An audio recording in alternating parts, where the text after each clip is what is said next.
I'm Megan, 27 years old, lying in a hospital bed with tubes running from my broken body. Through the fog of pain medication, I hear my mother's voice, cold and detached. Take her kidney. Save our son. She's just a burden anyway. My father agrees without hesitation. They don't realize I'm conscious, that I can hear every cruel word. Their betrayal cuts deeper than the injuries that landed me here. For years, I've been invisible in my own family, but this moment changes everything. Before I continue my story, drop a comment letting me know where you're watching from, and if you haven't already, hit that like button and subscribe to join me on this journey of heartbreak and healing. Growing up in suburban Chicago with my parents Barbara and Gerald wasn't what most would call a happy childhood. From my earliest memories, there was always a clear hierarchy in our family. And I never stood at the top. My brother Kyle, 2 years younger than me, was always the golden child, the center of our family universe. The pattern started subtly. Christmas mornings when Kyle would unwrap the latest gaming system while I received practical gifts like clothes or books. Birthday parties where Kyle's friends filled our backyard with laughter and games, while mine were small affairs, sometimes forgotten altogether in the chaos of Kyle's baseball schedule. We just have to support his athletic potential, my mother would say, rushing me through my homework to drive Kyle to practice. Colleges look for well-rounded students with sports achievements. Meanwhile, my straight A's earn nothing more than a cursory nod. That's what we expect from you, Megan, my father would say, barely glancing at my report card before asking Kyle about his upcoming tournament. I remember one science fair in 6th grade where my project on ecosystem restoration won first place. My parents couldn't attend because Kyle had a scrimmage that wasn't even an official game. When I showed them my blue ribbon later that night, my mother placed it on the refrigerator only to take it down the next day to make room for Kyle's participation certificate from his swimming lesson. Don't be selfish, Megan, she scolded when she caught me looking for my ribbon in the trash. Your brother needs more encouragement than you do. Things come easily to you. And so I learned to shrink myself, to take up less space, to need less. I poured my energy into academics, thinking perhaps exceptional achievement would finally earn their attention. Perfect grades, student council president. Volunteer work at the local animal shelter. I built a flawless record, all while Kyle struggled to maintain CS between sports seasons. My 16th birthday stands out as particularly painful. I'd planned a small celebration with my few close friends, a movie and dinner. The morning of my birthday, my mother informed me we needed to reschedule. Kyle's soccer team had made a regional tournament 3 hours away. This is important for his future, Megan, my father explained, not meeting my eyes. We'll celebrate your birthday next weekend. They left me home alone on my 16th birthday with $20 for pizza. The May-up celebration never happened. When I reminded them the following week, my mother seemed genuinely surprised. Wasn't the pizza enough? You're too old for birthday parties anyway. The only person who ever made me feel truly seen was my grandmother Eleanor, my father's mother. She lived an hour away, and visits to her home became my sanctuary. While my parents praised Kyle's mediocrity, Grandma Eleanor celebrated my achievements with genuine enthusiasm. You have such a beautiful mind, she would tell me, helping me with advanced math problems or discussing the classics I was reading. Never dim your light for anyone, sweetheart.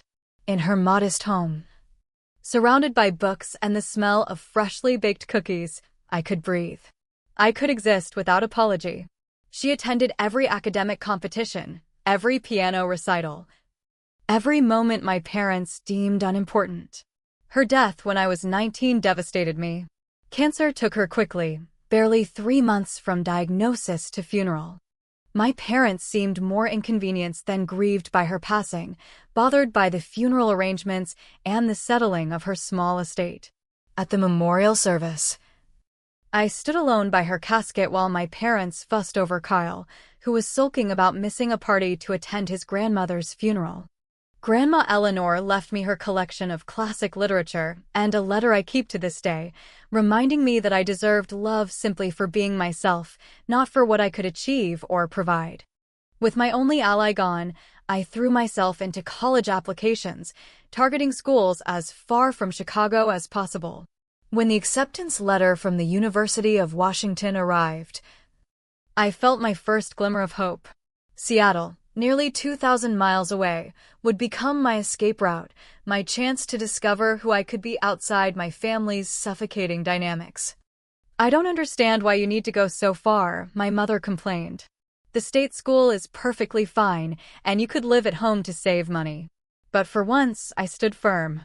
With scholarships covering most of my tuition and student loans for the rest, I packed my life into 2 suitcases and boarded a plane to the Pacific Northwest, leaving behind the shadow I'd lived in for 19 years. Seattle became my rebirth.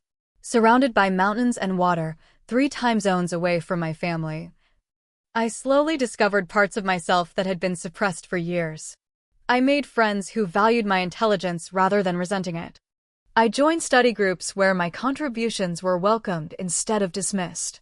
After graduation, I secured a position as a physical therapist at a respected rehabilitation center.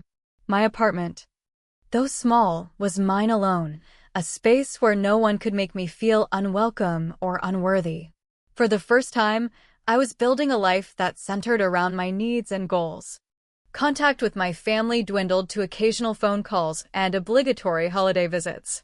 Every conversation with my mother inevitably turned to Kyle's accomplishments, his challenges, his needs. My father, when he bothered to take the phone, asked perfunctory questions about my job before passing the receiver back to my mother. Then Kyle got sick. What started as fatigue and minor swelling was diagnosed as chronic kidney disease when he was 24. The condition worsened progressively over the next 2 years, despite medication and dietary changes. Suddenly, my phone rang more frequently. My mother's voice, usually dismissive, took on an urgent quality I'd never heard directed at me before. "Kyle's doctor says family members are the best potential donors," she said during one call, not bothering with a greeting. "When can you come get tested?" I felt the familiar tug of obligation warring with years of resentment. "I have patients who depend on me, Mom. I can't just leave." "This is your brother we're talking about," she snapped. "Surely that's more important than your job." Every conversation became a guilt trip, every family gathering a stage for my parents' desperation. During one particularly tense Thanksgiving visit, my mother cornered me in the kitchen. "If you would just move back home, you could help care for Kyle," she insisted. "We need you here. Not we miss you or we want you here.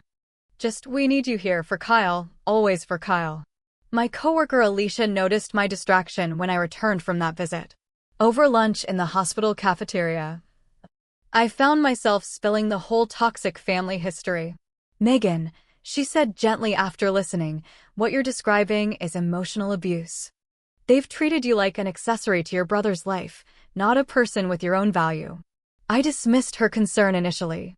"All parents have favorites." "Not like this," she insisted. "Healthy parents might connect differently with each child, but don't systematically devalue one to elevate another." At Alicia's urging, I started seeing a therapist, Dr. Harriet Jenkins, who specialized in family trauma. Our weekly sessions became a painful excavation of buried hurts and ingrained patterns of self-deprecation. "You've internalized the message that your only value is what you can provide for others," Dr. Jenkins observed. "That's why you're so conflicted about the kidney donation. Part of you still believes proving your worth requires this sacrifice." She helped me recognize that healthy boundaries weren't selfish, but necessary for healing. Still, when the call came that Kyle's condition had deteriorated sharply, I felt the pull of family obligation. "Initial blood tests show you might be compatible," my mother said, her voice brittle with barely contained desperation. "The doctors need you to come for more extensive testing immediately." "I have patients scheduled for the next 2 weeks," I explained. "I can't just abandon them." "So you'll abandon your brother instead?" The familiar guilt tactic, sharp as ever. Against my better judgment, against Alicia's concerned advice and Dr. Jenkins' warnings about emotional manipulation, I requested emergency leave from work. I packed an overnight bag, planning to drive the 3 hours to Portland where my parents had relocated after retirement, halfway between their Chicago roots and my Seattle home. The testing would take place at Oregon Health Sciences University, where Kyle was now receiving treatment. Just the testing, I told Alicia firmly before leaving. I'm not committing to donation yet. I need all the information before deciding. She hugged me tightly. Call me every day. Remember what we've talked about. You're allowed to say no, Megan. Your body belongs to you, not your family. I nodded, but as I started the drive south on Interstate 5, rain pelting my windshield, doubts clouded my mind as heavily as the Pacific Northwest storm clouded the sky. What kind of person hesitates to save their brother's life? But also, what kind of parents only value a daughter for her spare parts? The last thing I remember clearly was the rain intensifying as I approached Olympia. Windshield wipers on maximum speed still couldn't keep up with the downpour. Headlights from oncoming traffic created blinding glare on the wet pavement. Then bright lights, much too close, swerving into my lane. The horrible sound of metal crushing, glass shattering, pain everywhere, then darkness. My memories after that come in disjointed flashes. Voices shouting. The metallic taste of blood. Someone saying, "Stay with us, ma'am." The rhythmic whump whump whump of helicopter blades. Cold air. More darkness. I later learned that a semi-truck had jackknifed on the slick highway, causing a multi-vehicle pileup. My compact car had been crushed between the truck and the concrete median.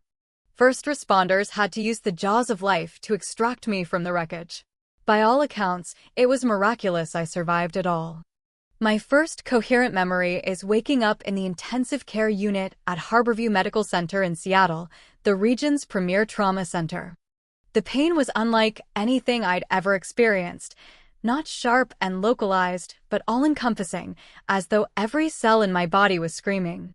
Tubes and wires connected me to machines that beeped and hummed, measuring the fragile signs that I was still alive. I couldn't speak because of the breathing tube down my throat. I couldn't move because of the spinal precautions and multiple fractures. But I could hear, drifting in and out of consciousness as medical staff discussed my condition in hushed, urgent tones. Multiple trauma, internal bleeding, punctured lung, pelvic fracture, possible spinal involvement. Then, sometime later, hours or days, I couldn't tell, I heard familiar voices. My parents had arrived. Instead of the relief I might have expected, I felt a wave of anxiety. Even in my medicated haze, the old patterns reasserted themselves. We came as soon as we heard. My father was saying to someone, "But we need to discuss something important." "Mr. and Mrs. Walker, your daughter is in critical condition," a male voice responded, one of my doctors. I presumed. "She's just come through emergency surgery to control internal bleeding and repair her punctured lung." "Yes, we understand that," my mother interjected impatiently. "But what we need to know is about her kidney. Is it damaged?" There was a pause, and I imagined the doctor's surprise at the question. "I'm sorry," he finally responded. "Her kidney." My father clarified. "Our son Kyle needs a kidney transplant urgently." Megan was on her way to Portland for final compatibility testing when the accident happened. Another pause. Longer this time. "Mr. and Mrs. Walker," the doctor's voice had cooled noticeably, "your daughter has suffered life-threatening injuries. She's currently fighting for her life. Organ donation is not something we would even consider discussing at this point." "You don't understand," my mother insisted, her voice rising. "Kyle doesn't have time to wait. If Megan is a match, we need to know if her kidney is viable for transplant." "That's completely out of the question," the doctor stated firmly. "Even if one of her kidneys is undamaged, which we don't know yet, she needs both to support her recovery from these massive injuries." "But once she's stable," my father pressed. "How soon could you perform the transplant?" I felt cold dread spreading through me, dulling even the physical pain. Were they seriously discussing harvesting my organs while I lay critically injured? "I need to be very clear," the doctor said, his voice stern now. "Your daughter will need months of recovery before any elective surgery could even be considered. And organ donation is always voluntary. Always." I drifted out of consciousness again, the conversation becoming distant. When I next became aware, the voices were closer. My parents must have entered my room. This is so inconvenient, my mother was saying quietly. If she hadn't been in that accident, Kyle could have had his kidney by next week. The doctor said her right kidney looks undamaged on the scans. My father replied, I don't understand why they won't consider the procedure once she's stabilized. Can't they see time is running out for Kyle? He's getting worse every day. Then came the moment that would change everything, words I will never forget as long as I live. They should just take her kidney now, my mother said coldly. It's not like she's conscious anyway. She's just a burden. Maybe we could sign something, my father suggested. Say we know she would want to help her brother. Tears leaked from my closed eyes, running down into my ears. I couldn't move, couldn't speak, couldn't even scream at the ultimate betrayal from the people who should have protected me most. Dr. Phillips would never agree to that, a new voice interjected. A nurse, I thought. And I need to ask you to leave now. Visiting hours are over and the patient needs rest. We're her parents, my mother protested. We have rights. And she has rights as a patient, the nurse countered firmly. You can return tomorrow during regular visiting hours. After they left, I felt gentle hands wiping the tears from my face. You heard them, didn't you? The nurse asked softly. When I managed a tiny nod, she sighed. I'm Sarah. I'll be your night nurse this week. And don't you worry, nobody's taking anything from you that you don't choose to give. In that moment, Nurse Sarah became the first person to truly see me in that hospital, not as a collection of organs or a medical case, but as a woman betrayed by those who should have loved her most. Nurse Sarah became my guardian angel over the next few days. She noticed when I was awake, speaking to me softly about my care, explaining procedures and medications. More importantly, she recognized my tears weren't just from physical pain. Blink once for yes, twice for no, she instructed me one night while checking my vitals. Did you hear what your parents said about your kidney? One blink. Are you concerned about them making medical decisions for you? One emphatic blink. Sarah nodded grimly. I've documented their inappropriate requests in your chart. Dr. Phillips was pretty disturbed by their focus on your kidney rather than your recovery. But I want you to know you have options. Over several shifts, Sarah taught me to communicate through hand signals when I was strong enough, a thumbs up or down, fingers to indicate pain levels. She brought in a small whiteboard once the breathing tube was removed, allowing me to write shaky messages. The full extent of my injuries became clear as I grew more lucid. 5 broken ribs. A punctured lung, lacerated liver, fractured pelvis, internal bleeding that had required emergency surgery, and a concussion.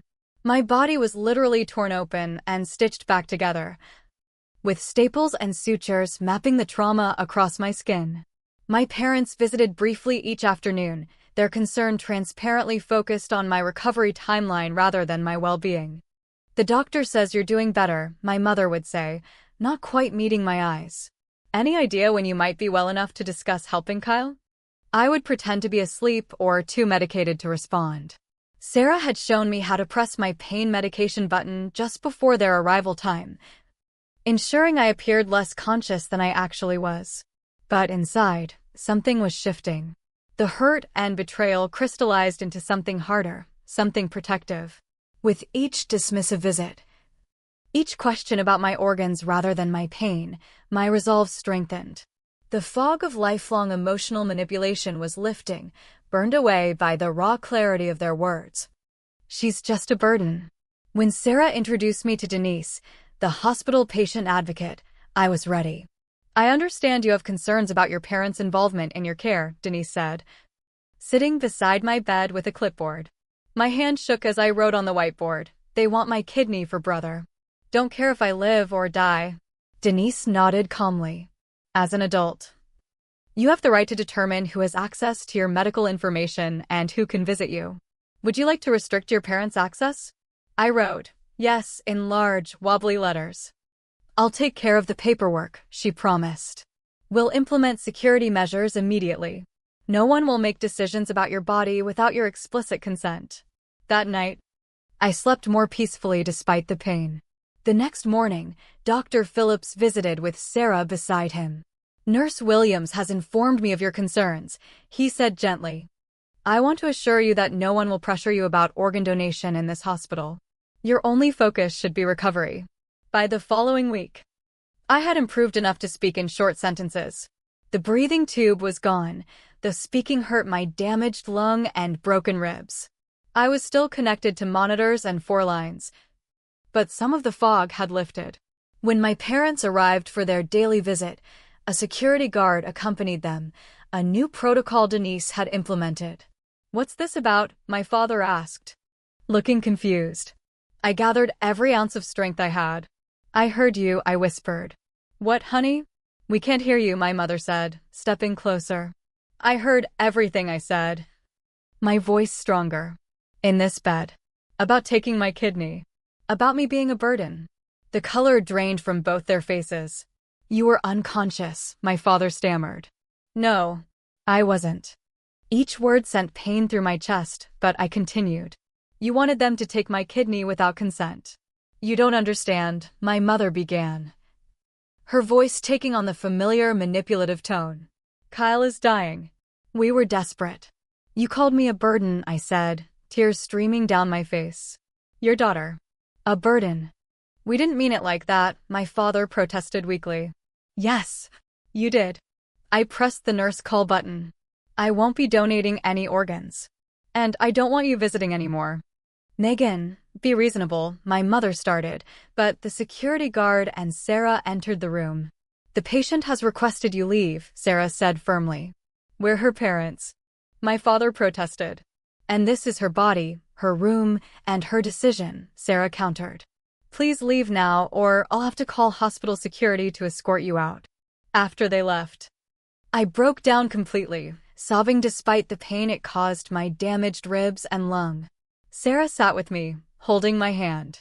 "That was incredibly brave," she said softly. "I've never stood up to them before," I whispered. "Well, you picked a powerful first time," she replied with a gentle smile. That night, free from the weight of pretending for my parents, I slept soundly for the first time since the accident. The decision to cut ties felt not like a loss, but like shedding chains I'd carried my entire life. I was broken, yes, but for the first time, I belonged completely to myself. 3 days after I confronted my parents, a familiar voice woke me from a light doze. "There's my warrior woman." I opened my eyes to see Alicia standing in the doorway, arms full of bags and a giant stuffed penguin. "Alicia?" I croaked, wondering if the pain medication was causing hallucinations. In the flesh, she grinned, moving to my bedside. "Sarah called me from your phone. I came as soon as I could get time off work." Tears welled in my eyes. "You didn't have to, actually." "I did," she said, unpacking her bags. "Someone needs to brighten up this depressing room. And someone needs to make sure you don't give in to those vultures you call parents." Over the next few hours, Alicia transformed my stark hospital room. She hung string lights around the window, placed framed photos of our clinic friends on the bedside table, and arranged a small Bluetooth speaker that played my favorite calming music. The stuffed penguin, absurdly large and soft, was positioned beside me for hugging when things hurt too much for human contact. "I spoke to your landlord," she explained while arranging my toiletries on the bathroom counter. "Paid your rent through next month and grabbed some essentials from your apartment." I was overwhelmed by her kindness. "How will I ever repay you?" Alicia fixed me with a stern look. "By getting better and not letting your family anywhere near you or your organs." Sarah told me what they said. The following day, I met Dr. Marcus, the trauma surgeon who had repaired my internal injuries during the emergency surgery. Unlike the clinical physicians I'd seen so far, Dr. Marcus pulled up a chair and spent nearly 30 minutes explaining exactly what had happened to my body and what I could expect during recovery. "Your injuries were life-threatening," he explained candidly. "The fact that you're awake and talking is frankly remarkable. But you should prepare yourself for a long recovery road." He outlined the months of rehabilitation ahead. Physical therapy to regain mobility, potential follow-up surgeries depending on how my pelvis healed, respiratory therapy for my damaged lung. "I'm a physical therapist," I told him.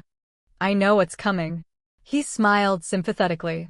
Knowing professionally and experiencing personally are very different things. Don't be too hard on yourself when it gets frustrating. Physical therapy began the following week with Jason, a muscular therapist with a gentle touch and unlimited patience. The first session involved simply sitting up in bed, an achievement that left me exhausted and gasping despite Jason's support. "This is why we celebrate the small victories," he said, noting my disappointment.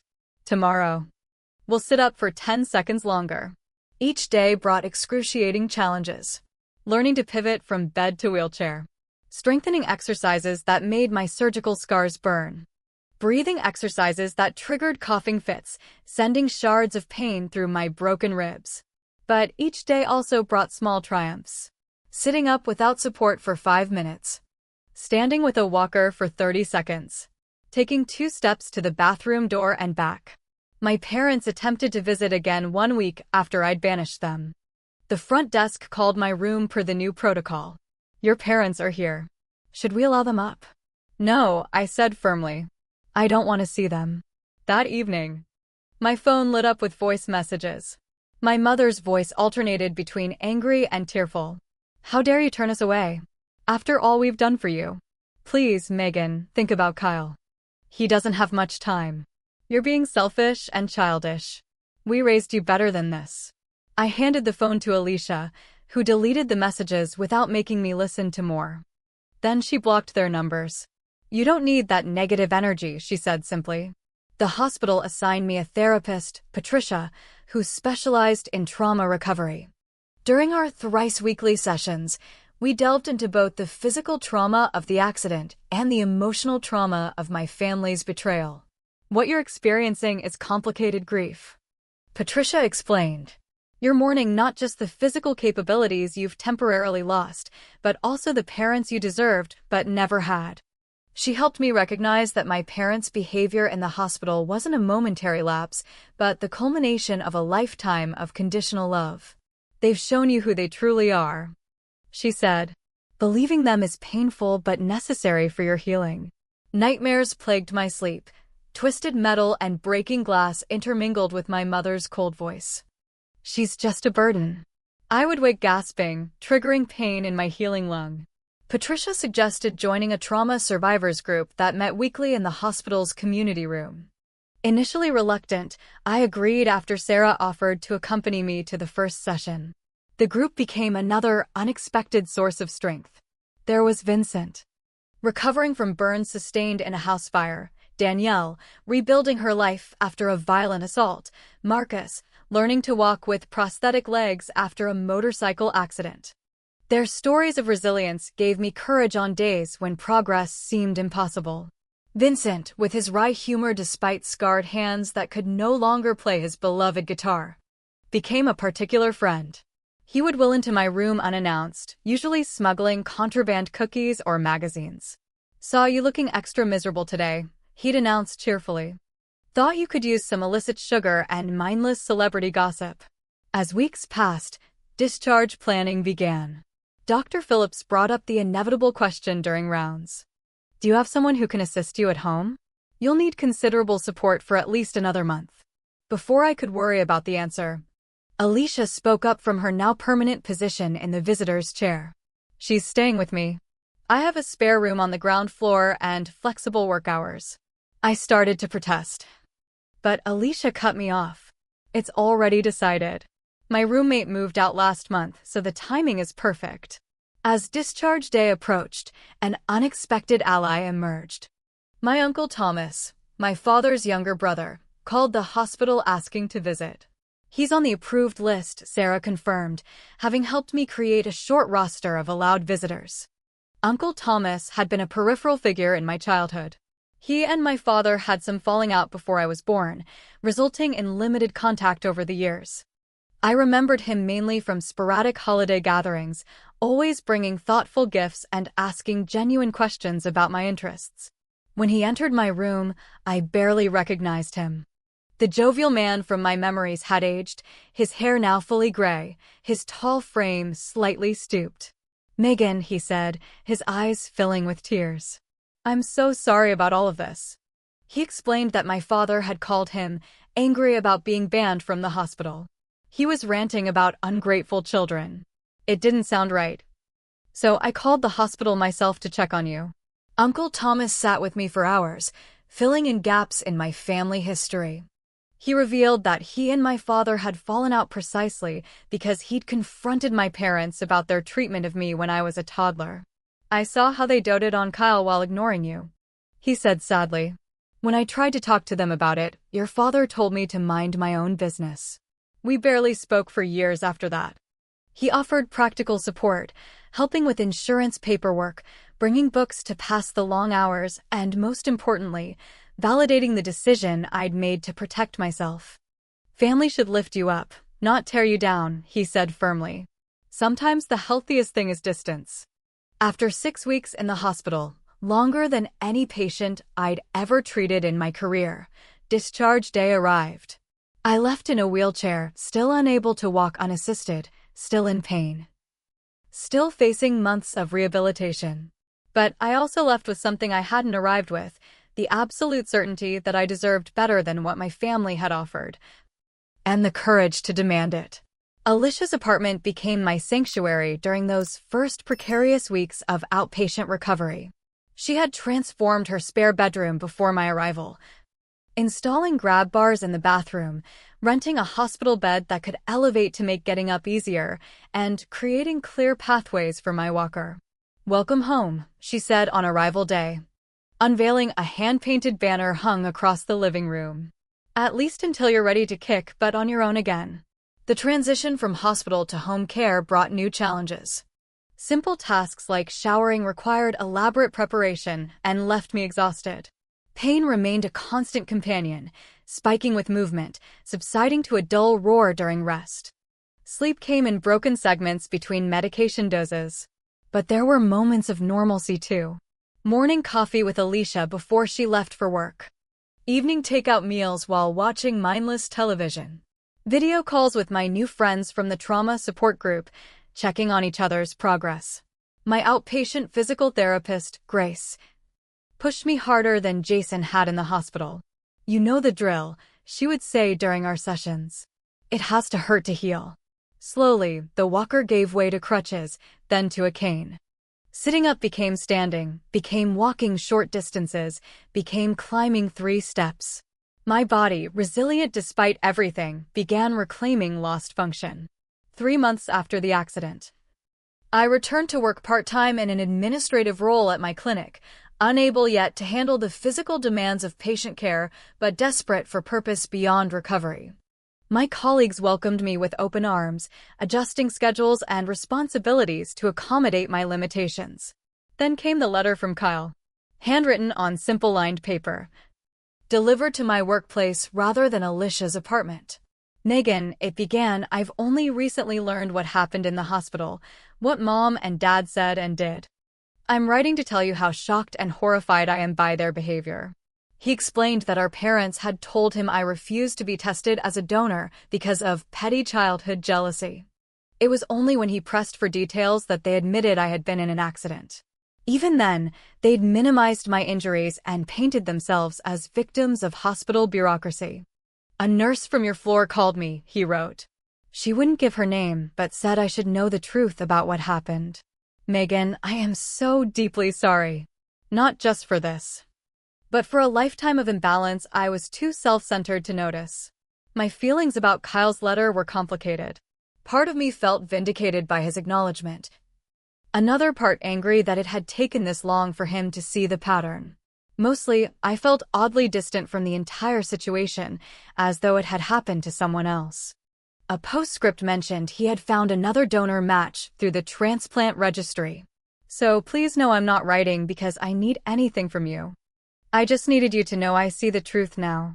I showed the letter to Patricia during our next therapy session, still held weekly despite my discharge. How does this make you feel?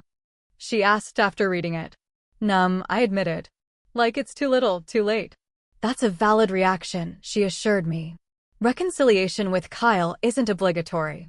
Your only obligation is to your own healing. My parents, meanwhile, had not given up their campaign. When blocked from calling directly, they began reaching out through mutual acquaintances and distant relatives. Your mother called me, my former college roommate texted one day. Something about a family emergency? Should I be worried? Uncle Thomas reported similar tactics. They're telling everyone you've had some kind of mental break, he said during one of our regular lunch meetings. Claiming the accident affected your brain. These attempts at manipulation only strengthened my resolve. With Patricia's guidance, I drafted clear messages to send to anyone my parents might contact. I am well, but have chosen to limit contact with my parents for personal reasons. I appreciate your concern, but need you to respect my privacy by not sharing my information with them. Most people respected this boundary. Those who didn't were removed from my life, another painful but necessary pruning. As my physical strength returned, my emotional resilience grew alongside it. The weekly trauma support group became a cornerstone of my recovery. I watched as others navigated their own healing journeys, some with family support, others, like me, rebuilding without it. In the group, I met James, a former firefighter recovering from injuries sustained in a warehouse collapse. His quiet strength and straightforward approach to recovery resonated with me. Our friendship developed gradually through shared physical therapy appointments and coffee afterward. The hardest part isn't the physical pain, he confided during one such coffee date. It's accepting that my career is over. Being a firefighter wasn't just what I did, it was who I was. I understood completely. I keep wondering if I'll ever be the physical therapist I was before. If patients will trust someone who limps to help them walk. 6 months after the accident. Inspired by Sarah's advocacy during my hospital stay, I began volunteering with the hospital's patient advocacy program. 2 hours each week, I would visit patients who needed someone to listen, to explain options, to simply be present during difficult decisions. You have a gift for this, the program coordinator told me after observing one of my visits. You understand vulnerability from the inside out. The holiday season approached, my first without family contact. The thought of Christmas without obligations felt simultaneously liberating and disorienting. Who was I outside the role of disappointment daughter? Alicia, sensing my unease, took charge. We're creating new traditions, she announced, dragging a lopsided Christmas tree into the apartment with help from James. Starting with ugly ornament night. She produced a box of the most hideous decorations imaginable, gaudy reindeer, inappropriate Santa poses, ornaments that played tinny carols when moved. We spent the evening hanging them while drinking spiked hot chocolate, laughing until my healing ribs ached. Friends from work organized a potluck Christmas dinner. Vincent from the support group hosted a New Year's gathering accessible for those with mobility challenges. Uncle Thomas visited bearing thoughtful gifts and no familial pressure. These chosen connections began filling the space where obligation had once resided. I discovered that family could be created, not just inherited. The financial reality of my situation couldn't be ignored forever, though. Medical bills mounted despite insurance. My part-time work covered basic living expenses, but little more. The savings I'd carefully built over years were rapidly depleting. When Alicia discovered me crying over bills at the kitchen table, she immediately sprang into action. Organizing a community fundraiser without my knowledge. I only learned about it when she presented me with the results, over $20,000 raised from colleagues, former patients, and complete strangers touched by my story. People want to help, she said simply when I protested. Let them. Former patients organized meal deliveries. Colleagues covered shifts so I could attend extra physical therapy. The clinic director created a new position that allowed me to use my expertise while accommodating my physical limitations. Learning to accept help without shame became another form of therapy. Each act of kindness helped counterbalance the lifetime of conditional love I'd experienced with my family. Gradually, imperceptibly, the raw wound of betrayal began to scar over. Not healed completely, I doubted it ever would be, but less acutely painful. I could go hours, sometimes full days, without thinking about what my parents had said in that hospital room. I moved into my own apartment, a small ground floor unit with minimal stairs, 8 months after the accident. The independence, though challenging, was crucial for my ongoing recovery. Each successful day of managing alone reinforced that I was more than what my family had reduced me to, more than a potential organ donor, more than a burden. 1 year after the accident that nearly took my life and revealed the true nature of my family, I stood in my kitchen making coffee, needing no support beyond occasionally leaning against the counter when fatigue set in. My apartment had become a reflection of my healing journey, adaptive tools mingled with normal decor, medical supplies tucked discreetly into decorative baskets, grab bars disguised as towel racks. Physical recovery, while incomplete, had progressed beyond what some doctors had initially predicted. I walked with a slight limp that became pronounced only when I was tired. Pain remained a daily companion, but had diminished from screaming to whispering. I had returned to work full-time, though my role had evolved to include more patient education and less hands-on therapy. The emotional recovery proved more complex than the physical. As Dr. Marcus had warned during those early hospital days, trauma leaves invisible scars alongside the visible ones. Certain sounds, screeching tires, metal clanging, could instantly transport me back to the accident. Hospitals, once my workplace, now triggered anxiety that required careful management techniques. My relationship with Kyle had cautiously evolved through carefully boundaried communication. After exchanging letters for several months, we agreed to meet at a neutral coffee shop halfway between our homes. He arrived alone, looking simultaneously familiar and foreign. "You look good," he said awkwardly after we ordered. "Better than I expected." "Physical therapy is my religion now," I replied with a small smile. We talked for nearly 3 hours, excavating decades of family dynamics from our different perspectives. Kyle acknowledged the preferential treatment he'd received, though he admitted he hadn't fully recognized its extent until recently. "I always thought you were the strong one who didn't need the attention," he confessed. "That's how they framed it, that I needed more support because I struggled with things that came easily to you." "And now?" I asked, stirring my cold coffee. "Now I see it was never about our needs. It was about their perception of our value." He paused, choosing his words carefully. "I've been doing therapy too, learning how to separate from their toxic patterns. We established a tentative relationship independent of our parents, occasional texts, rare visits, shared understanding but limited expectations.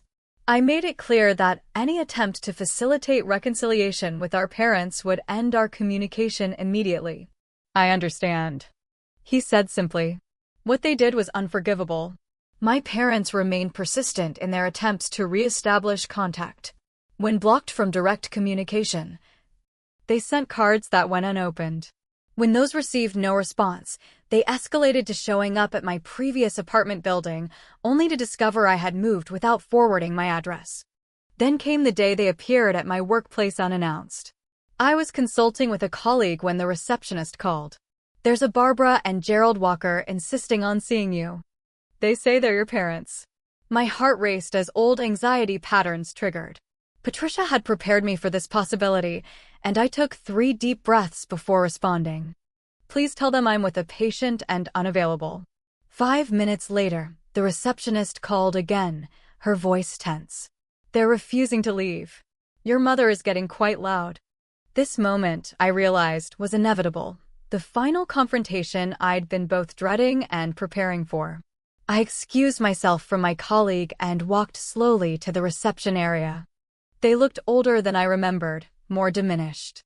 My mother's hair had grayed significantly. My father's posture was stooped. They both brightened when they saw me, as though expecting a warm reunion. "Megan." My mother stepped forward, arms outstretched. I remained where I was, maintaining physical distance. "You need to leave," I said calmly. "We've been trying to reach you for months," my father said, his tone verging on accusatory. "You've blocked our calls, returned our letters." That should have made my wishes clear. My voice remained steady despite my pounding heart. "We're your parents," my mother insisted, loud enough that several patients in the waiting room turned to watch. "You can't just cut us out of your life." "Actually, I can." I met her gaze directly. "You lost the right to be in my life the moment you called me a burden and tried to harvest my organs while I was critically injured." "We were desperate," my father pleaded. "Kyle was dying. And I wasn't." I asked. "I was fighting for my life." My mother's expression hardened. "We made a mistake." Parents aren't perfect. But this grudge is childish and selfish. The familiar tactics, guilt, shame, obligation, washed over me without penetrating. Patricia had helped me recognize and disarm these weapons. This isn't a grudge, I said clearly. This is a boundary. You've shown me exactly how you value me, as spare parts for Kyle, nothing more. I deserve better than that. After everything we've done for you, my mother began. Her voice rising. You need to leave now, I interrupted, or security will escort you out. As if on cue, our clinic's security guard appeared beside me, along with the clinic director and 3 of my colleagues, forming a protective semicircle. We're a family, my father tried one last time. Family forgives. Family should love unconditionally, I corrected him. You never did. Please leave and don't come back. When they finally left, escorted by security, I felt no triumph or closure, only a quiet certainty that I had done what was necessary for my well-being. That evening, surrounded by friends who had become my chosen family, I reflected on the lessons of the past year. The accident had nearly killed me, but it had also freed me from a lifetime of conditional love and emotional manipulation. I had learned that family isn't defined by blood, but by how people treat you when you're at your most vulnerable. It's revealed in hospital rooms and rehabilitation sessions, in midnight tears and small victories celebrated.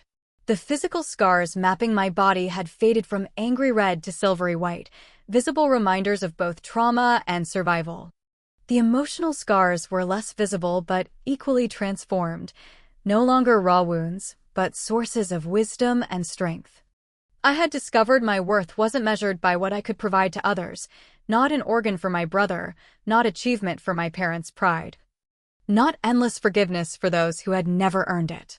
Perhaps most importantly, I had learned that rock bottom, that hospital bed where I lay torn open and betrayed, wasn't the end but a beginning. The moment my parents revealed who they truly were became the moment I began discovering who I truly am. Today, I volunteer regularly with advocacy groups for trauma survivors and those healing from family estrangement. I share my story in support groups, helping others recognize patterns of toxicity and conditional love. Each time someone nods in recognition or whispers, "That happened to me too," I find another piece of purpose in my pain. The question I'm asked most often is whether I've forgiven my parents. My answer is always the same. I've released the anger that once consumed me, but forgiveness doesn't require reunification. Some relationships are too damaged to rebuild, and that's okay. My life now is built on chosen connections and hard-won self-respect. The family I've created through friendship sustains me in ways my biological family never could. The boundaries I've established protect the peace I've fought to achieve. If you're watching this and recognizing your own family in my story, please know you're not alone. Your worth isn't determined by those who should have loved you better. Sometimes the most loving thing you can do for yourself is to walk away from those who only see your value in what you can give them. I would love to hear your thoughts in the comments below. Have you ever had to create boundaries with family members? What helped you find the strength to stand up for yourself? If this story resonated with you, please hit the like button and subscribe to hear more stories of survival and self-discovery. And if you know someone who needs to hear this message, share this video with them. Thank you for being part of my healing journey. Remember, you deserve to be valued for who you are.